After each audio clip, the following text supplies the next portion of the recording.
Before pandemic, lahat ng tinuro ko at lahat ng sasakyang ginamit ko ay sa akin. To yung mga kulay at katangian ng mga lalaki na hinahanap ng magagandang mga babae. Tarupang kasla ubet ko, sabi niya. Yun daw mukha ko, parang puwet niya. Hi everyone! Akala ko po ay nagbago na si Norman Inidoro at naging mabuting tao dahil sa dami ng kanyang kaso. Yun pala ay pamamaliit at kayabangan din pala ang meron sa pagkatao ni Norman Inidoro. Sa video na ito ay panoorin natin ang pagiging matapobre at mayabang ni Norman Inidoro. Panoorin natin ang video na ito. Nagsimula ang video kung saan ay pinapa-shoutout ng netizen ang mga karakter sa Ghost Fighter. Pagbigyan natin to, ha? Si Doom. Pagbigyan natin to, pagod na kamay nito, kaka-copy-paste eh. Sige, pagbibigyan kita, babasahin ko yan. Para sa'yo.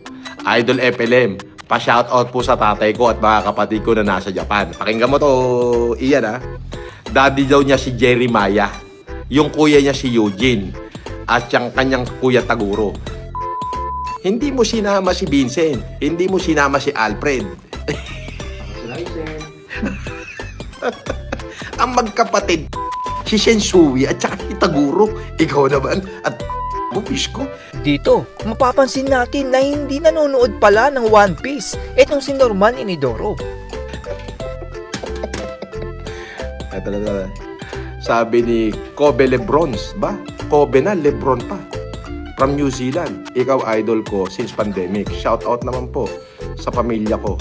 Si Imo. Ba si Imo sama pamilya mo? Ang tibay mo. At saka MM family.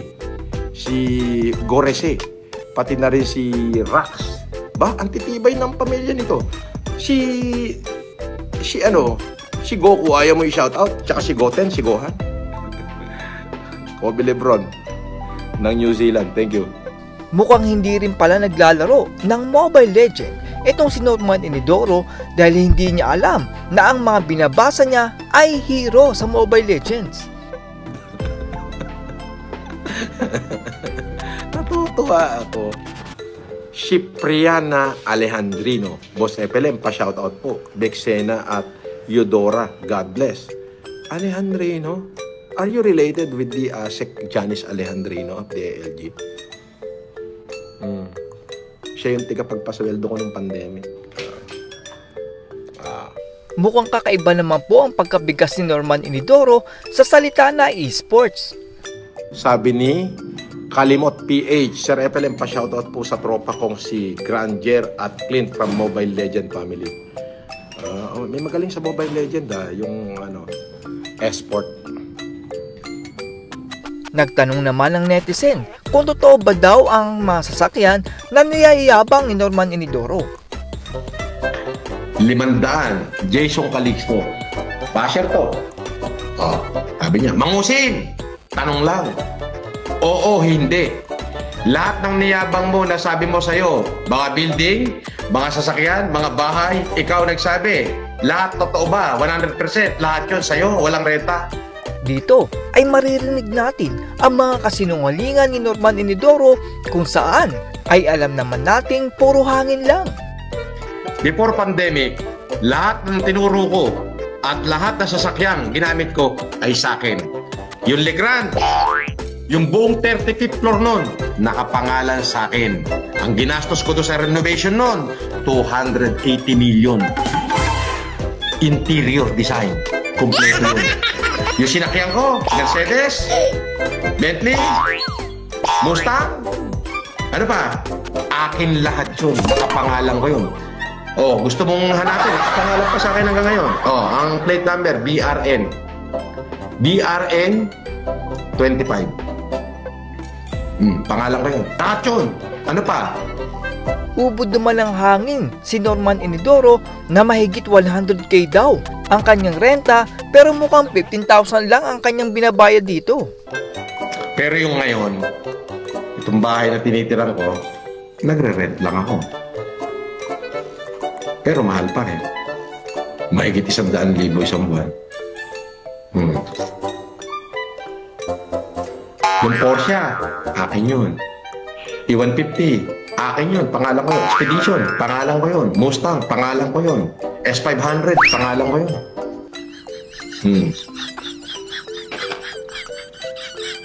Yung tinuro kong building ng pandemic, o yung buong 35th floor nun, akin yun. Nasa pangalan ko. Nakapangalan daw kay Norman Inidoro ang lahat. Pero katakataka na 40 million daw ang kanyang renovation. Ano yun, mas mahal pa sa kondo ni Carlos Yulo? Magmula sa PLDT, sa kuryente, pagkakabit ng istruktura, paglalagay ng tiles, pangalan ko lahat yun. Lahat ng materyales at resibo nun, nakapangalan sa akin. Alam mo ba kung magkano kontrata ng built-in cabinet nun, yung buong 35th floor? 40 million.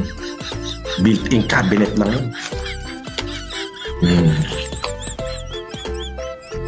Pumunta ka sa akin, pakikita ko sa iyo yung kontrata. Lahat, kung sinong kumpanya. Gawa daw sa gold ang mga design ng kanyang bahay. Pero alam naman nating puro kasinungalingan lang ito ni Norman Inidoro. Alam mo ba yung design nun?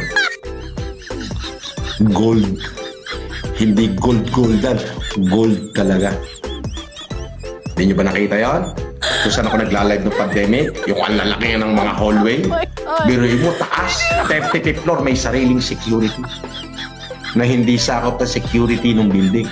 Sarili ko. Ngayon? Siyempre, ngayon, nagre-rent pa ako. Pero nung bago mag-pandemic, bago kumakulong, lahat nung nakita mo, at lahat nung sinabi mo, lahat nung sinabi ko, akin yon.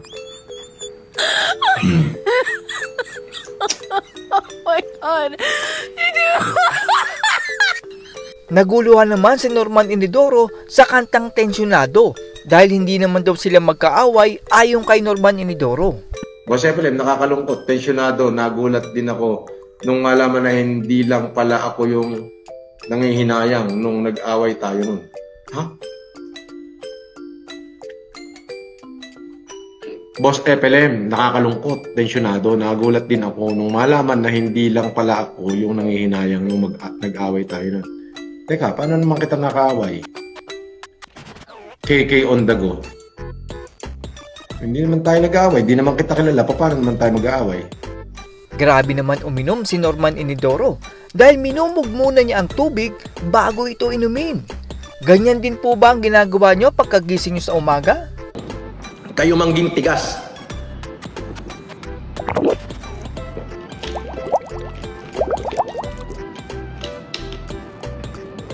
Magbigay ka nga na isang pangalan ng OD doon, Marlon.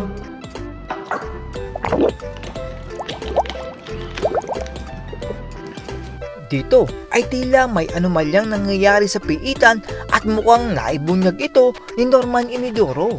Ito. Tubol na malaki. Tingnan mo naman yung picture niya. Tubol talaga.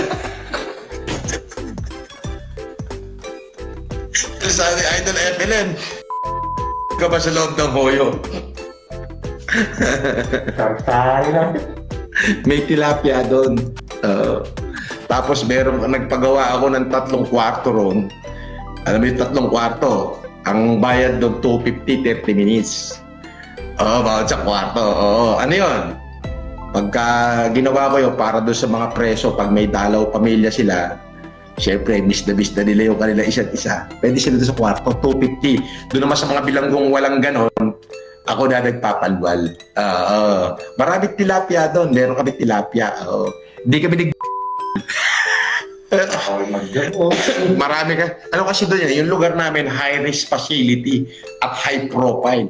Puro maraming ganun lahat nung nakakulong doon. Hindi kami nag-judgeable. Meron kami doon meron kaming kinakalembang. Feel naman ni Norman Inidoro na nasabihan siyang matalino kahit alam naman nating niloloko lang siya ng netizen. Si Mind Game 6404, Boss FLM, pero sinabi mismo nila na matalino kayo. Sino may sabi? Yung mga basher ko. Sinabi mismo nila na matalino kayo. Alam nga namang hindi. Kasi ang tao kasi, the moment na nakaalis ka, naabot mo yung gusto mong abutin, matalino ka. Hindi lang matalino, meron ka nito. Kasi yung talino is not sufficient to get your stars. Yes. Yung talino, hindi sapat yan para kunin mo yung between na gusto mong kunin. Ang kailangan doon, dibdib. Ito. Naliitan naman si Norman Inidoro sa 125 pesos kung saan ay halos pang-inom lang daw ang pwedeng mabili nun. 25. Ano mabibili natin sa 125? Boss? Hindi, bali pa ko, minus ano yan eh. Minus 3%, so matitira sa atin dyan baka 114. Ha? Jim Pomelo, te. Jim Pomelo. Mayroon ng kwek-kwek dyan. Tsaka Betamax. May yelo na ba yan? Tsaka is tubig. Oh. Biruin mo, baka pang-inom na lang niya to. Oo, puta, baka bugbugin to ng mga katropa niya, yung pinapalipad pa. Sabi niya, kung totoong pinagpala ka. Dito ay tinanong ng netizen na kung totoo daw na pinagpala itong si Norman Inidoro ay bakit daw ganun ang kanyang mukha. Bakit mukha mo parang sinumpa? Ha? Sinumpa. Tarupang kasla ubit ko, sabi niya. Yun daw mukha ko, parang puwet niya. Pakitaan mo ako ng magandang chicks mo. Aanin ko naman ang poging mukha. Kung ang jowa ko naman mukhang puwet ng kabayo. Ako! Alam mo kung sino pinakapangit ko naging jowa? Yun ang pangasawa ko. What? And in fairness, Crown, Miss Universe, Japan, Haponesa, Miss Universe, asawa ko.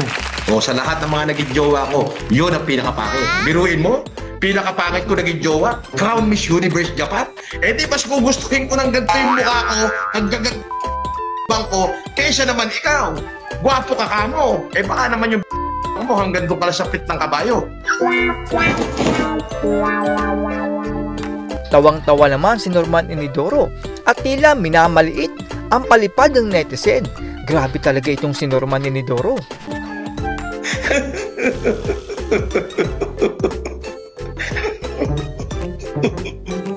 Ano? Gangsta dansa ka pa nalalaman. Tingnan mo, Kauti. Tingnan mo. Kung hindi ka naman nagpasayang ka pa na 125, pinili mo ng isang gym bilog yan, 50. Bilog? Oh, 20 pesos na Betamax, yelo, isang pomelo. Teka muna, may ice tubig pa. Ako, 125. Sobra-sobra, may chicharong baboy ka pa yun. 35, maraming laman yun. Tignan mo, kung hindi ka ba naman... Sabi niya, puno naman ng ilusyon si Norman Inidoro dahil ang mukha daw niya ang hinahanap-hanap ng magagandang babae. Mukhang nananaginip ng gising si Norman Inidoro. kung daw ako'y pinagpala, alam mo ba na kaya ganitong mukha ang ibinigay sa akin ng Diyos? Kaya ganitong mukha. At ganitong kulay ito yung mga kulay at katangian ng mga lalaki na hinahanap ng magagandang mga babae, nagagandahang mga babae.